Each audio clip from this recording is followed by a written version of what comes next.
Bienvenue les Sagittaires dans votre guidance du mois de mai. On va aller explorer ensemble vos messages sur cette période.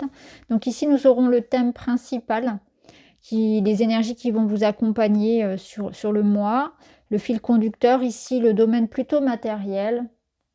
Ici, le domaine plutôt privé, personnel, les amours, mais pas uniquement, aussi tout ce qui se passe en vous. L'avertissement, le conseil et le mot de la fin. Allez, on y va.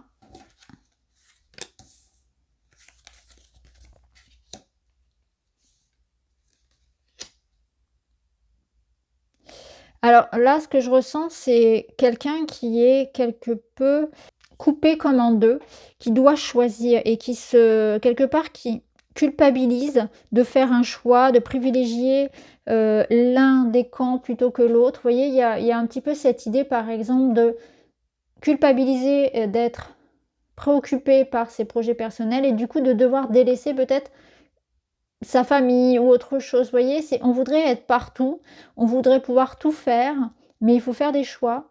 On peut pas dire oui à tout, on peut pas être toujours présent, on peut pas être toujours dans vraiment avec la reine de couple, là, il y a cette notion de se sacrifier, de laisser quelque part une part de soi, se priver, peut-être même s'éteindre au profit des autres, au profit de autre chose, de nourrissant pour elle. Donc on est un peu dans cette torture intérieure où on a envie de quelque chose et en même temps, bah, on n'a pas forcément le temps on doit faire des choix, ou il y a une discussion qui doit avoir lieu. On doit dire, exprimer sa vérité, arrêter de se trahir en posant des limites, en disant stop à quelque chose. Et c'est très compliqué.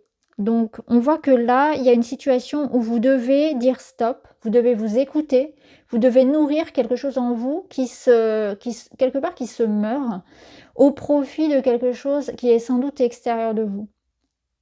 Et là, on va vous dire, bah voilà, il va falloir que tu vraiment avec beaucoup de lucidité et d'amour pour toi, de respect pour toi-même, que tu ouvres les yeux sur ça. Qu'est-ce qui en toi n'est pas nourri? Qu'est-ce qui en toi est privé, se prive, est en train de s'éteindre?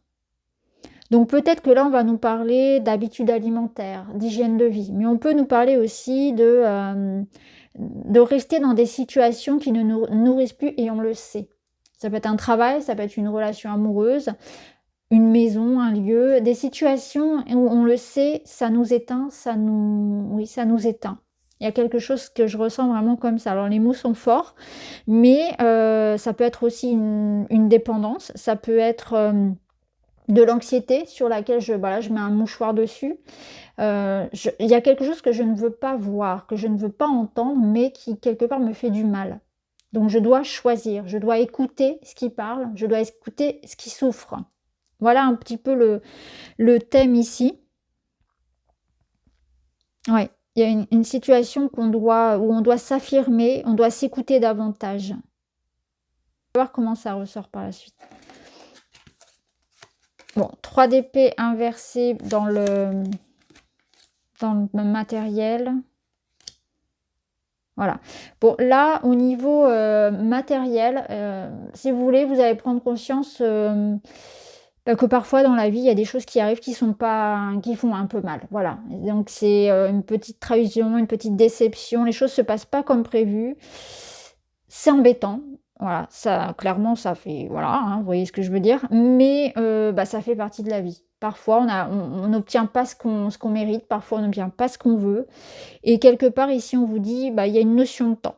C'est que c'était pas le bon moment, c'est que c'était pas pour toi, c'est qu'il y a encore besoin de travailler quelque chose. Donc par exemple, on peut passer à côté d'un travail, on peut passer à côté de la maison de ses rêves, on peut passer à côté d'un projet. Il y a quelque chose qui marche pas comme on aimerait, mais quelque part ici, on est en train de digérer ça, de comprendre. Et ce qui est intéressant, c'est que le 3 d'épée, il permet de mettre en lumière justement ce qu'on peut corriger, ce qu'on peut changer. C'est-à-dire que c'est pas juste avoir mal pour avoir mal, c'est l'idée au contraire de grandir de cette situation, donc de se dire bon là ça n'a pas marché, je vais essayer de tirer les leçons de ça, ok.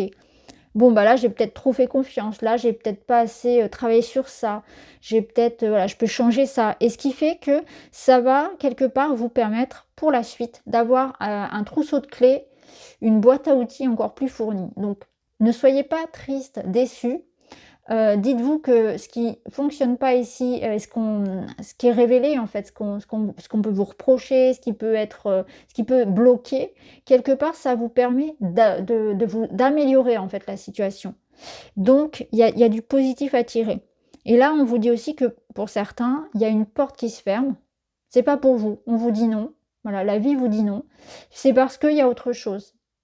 Peut-être auquel vous n'aviez pas du tout pensé, mais vous voyez, la vie, elle sait toujours où elle nous mène quelque part. Donc ne soyez pas, voilà, bon, vous avez le droit d'être triste, bien évidemment, d'être déçu, surtout si vous êtes beaucoup investi, mais quelque part, on vous dit: «Il y aura une autre chance, il y aura quelque chose derrière, autre pour toi».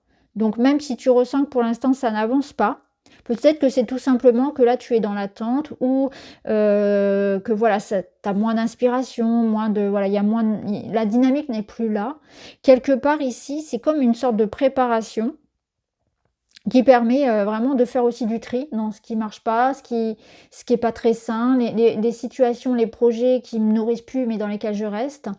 Et puis ça permet de faire du tri bénéfique parce que ça permet de faire de la place pour vraiment ce qui pourrait être, intéressant pour vous. Donc voilà, vous êtes dans comme dans un sas ici de régénération, de tri, de préparation pour l'avenir avec des choses qui vont être mises en lumière, qui feront pas forcément plaisir, mais qui permettent d'avancer quelque part. Alors au niveau perso, vous avez l'impératrice, c'est une carte que j'aime beaucoup. La chouette. OK. Alors l'impératrice, c'est, dans le relationnel, c'est l'énergie maternelle, c'est l'énergie de celle justement qui nourrit, qui donne. Mais l'impératrice, elle ne s'oublie jamais. L'impératrice, elle donne à partir de ce qu'elle est, de ce qu'elle rayonne. C'est naturel chez elle. Donc quelque part, on s'attend ici à ce que vous soyez vous-même, que vous donniez ce qu'il y a de plus pur en vous. Donc c'est une invitation à être soi, une invitation à être avec les autres, à partager, à être dans cette énergie d'amour, mais sans s'oublier. Et là, quelque part, on vous dit que là, sur cette zone-là, des amours, du foyer, la maison, la famille, les amis, toute la vie sociale, c'est très protégé. C'est-à-dire que vous avez passé de bons moments avec votre amoureux, votre amoureuse, avec vos enfants. C'est la bonne période ici pour faire des projets à deux, pour faire des rencontres, pour avoir une vie intime épanouie, etc. Ici, ce qu'on vous dit, c'est que c'est important de donner, de nourrir les liens, d'être attentif, donc d'être à l'écoute, d'être dans le partage. Mais on l'a vu, parce qu'on avait quand même tout à l'heure une part de vous qui n'était pas nourrie. Et justement, l'impératrice, elle veut venir quelque part justement nourrir, aider cette reine de coupe. Elle va lui montrer comment on prend soin de soi pour pouvoir ensuite être disponible pour les autres. C'est toujours avoir quelque part sa cruche bien remplie pour pouvoir servir les autres. On ne peut pas donner si on est vide à l'intérieur de soi.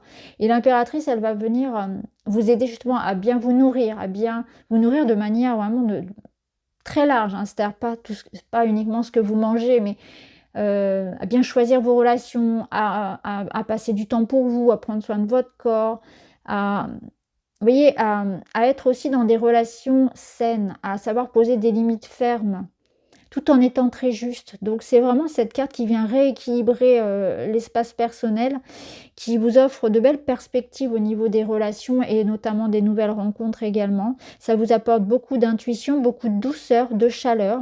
Donc c'est vraiment une très très belle énergie. Alors l'avertissement, l'ermite. Peut-être arrêter de se questionner. Il y a peut-être quelque chose comme ça où on est ici avec quelqu'un qui rumine beaucoup, qui réfléchit beaucoup et peut-être parfois un petit peu trop. Et qui oublie du coup d'être dans l'instant présent, donc de profiter, mais surtout et qui se coupe du monde, qui juge, qui préfère quelque part, voilà, qui juge le monde comme quelque chose peut-être de, j'allais dire de dangereux, en tout cas qui le heurte et qui du coup préfère s'enfermer. Et l'idée là, c'est pas du tout au contraire de se couper comme on l'avait vu, effectivement on avait un 3 d'épée. L'idée, c'est plutôt ici de chercher des réponses, mais sans pour autant se blâmer, sans pour autant se couper des autres et sans pour autant toujours être dans la quête de quelque chose. C'est l'idée, que parfois, les réponses, on les a pas et c'est OK, comme ça. Que parfois, ça sert à rien de toujours, ressasser les choses, essayer de les mentaliser, de les retourner dans tous les sens. Parfois, les choses sont telles quelles. On n'a pas toutes les réponses. Voilà, point. Et l'impératrice va vous aider justement à être comme ça, à être plus dans c'est comme ça. Je ne cherche pas toujours à comprendre. Ici, je suis plutôt dans la notion d'instant présent et de on verra. Pour l'instant, la priorité, c'est vous, c'est vos relations, c'est nourrir ce qui doit être nourri, même si on n'a pas réponse à tout. Le conseil ici, c'est prendre soin de son enfant intérieur. Donc c'est nourrir quelque chose qui en soi a été privé, n'a pas été écouté.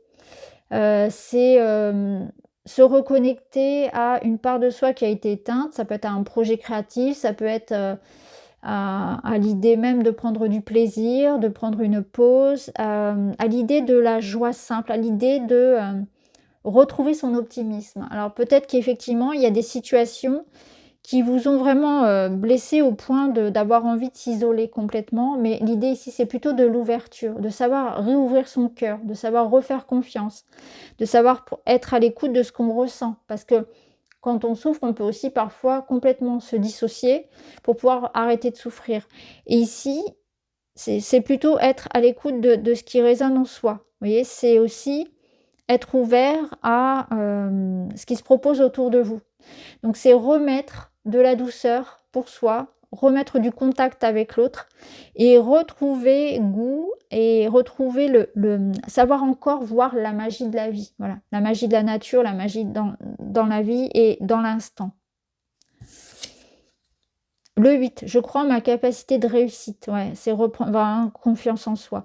Je défends mon projet avec conviction car je crois en lui, ou je montre le fruit de mon travail, je crois en mon succès. Il y a beaucoup de timidité dans le page de couple. Ça peut être ça, en fait, le conseil. C'est de ne pas avoir peur de s'exposer, de parler, de croire en ses rêves. Parce que si ce petit page de couple, là, il lui arrive, comment dire, à la moindre manifestation de ce que lui va considérer comme un échec, comme un jugement, hop, il va se refermer. Il va dire non, je suis nul. Je suis nul, je laisse tomber. Clairement, ici, avec le 8, c'est une capacité à l'endurance. Oui. Grandir, ça fait mal. Se confronter au monde, ça fait mal. Il ne faut pas pour autant s'isoler complètement. Au contraire, il faut vraiment avoir confiance en soi et nourrir ses projets, nourrir qui on est. Être tel que l'on est. Avec sa vulnérabilité, avec ses défauts, etc. On grandit, en fait. On grandit dans cette expérience-là de se confronter aux autres, à l'échec, à la critique, etc. Et ça renforce l'estime de soi, ça renforce la confiance. Donc je crois en mes capacités de réussite, je défends mon projet avec conviction et je crois en moi et je crois en mon succès. Donc voilà pour vous les Sagittaires, j'espère que ça vous parle. Je vous embrasse, à très vite.